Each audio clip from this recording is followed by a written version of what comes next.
Hello everyone, welcome back to day 40 of Mahabharata series.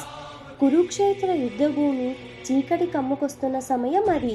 Dvaipayana సరస్సు దగ్గర విరిగిన తొడలతో రక్తసిక్తమైన శరీరంతో పడి ఉన్నాడు దుర్యోధనుడు.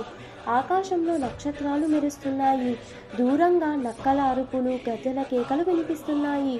అయ్యో, నా నూరుగురు సోదరులు, నా తండ్రి, నా తల్లి అని దుర్యోధని కళ్ళల్లో కన్నీరు. అంతలోనే స్వామి స్వామి అంటూ పరిగెత్తుకుంటూ వచ్చారు అశ్వత్థామ, కృపాచార్యులు, కృతవర్మ. మహారాజా, మిమ్మల్ని ఇలా చూడాలా అని అశ్వత్థామ కన్నీళ్లు పెట్టుకున్నాడు. దుర్యోధనుడు నవ్వుతూ, మిత్రులారా, నా కోసం దుఃఖించకండి. నేను క్షత్రియుడిని. క్షత్రియుడిగా జీవించి క్షత్రియుడిగానే మరణిస్తున్నాను.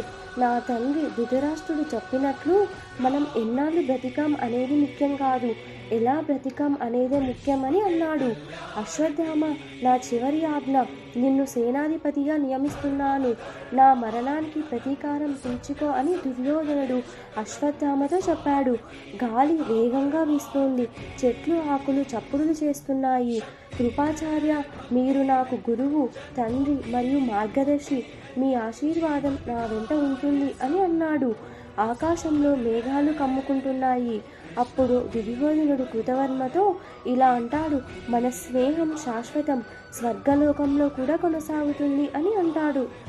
నేను ఓడిపోలేదు, గర్వంగా పోరాడి మరణిస్తున్నాను. నా సోదరులతో కలిసి వీరస్వర్గం చేరుతున్నాను. పాండవులారా, మీరు రాజ్యాన్ని గెలుచుకున్నారు, కానీ నా గర్వాన్ని గెలవలేకపోయారు అని దుర్యోధనుడు అంటాడు. అంతలోనే దుర్యోధనుని కళ్ళు మూతపడ్డాయి. ఆకాశం నుండి పుష్పవృష్టి, ఇంకా కౌరవ వంశం అంతమైంది. ఆ రాత్రి కురుక్షేత్ర యుద్ధభూమి మొత్తం విషాదంతో నిండిపోయింది. చంద్రుడు కూడా మేఘాల చాటున దాగిపోయాడు. ఇలా ముగిసింది మహాభారతంలో మరొక విషాద ఘట్టం. అహంకారానికి, అధికార మదానికి సాక్షిగా నిలిచింది ఈ చరిత్ర. Thank you each and everyone. Do follow and subscribe for more.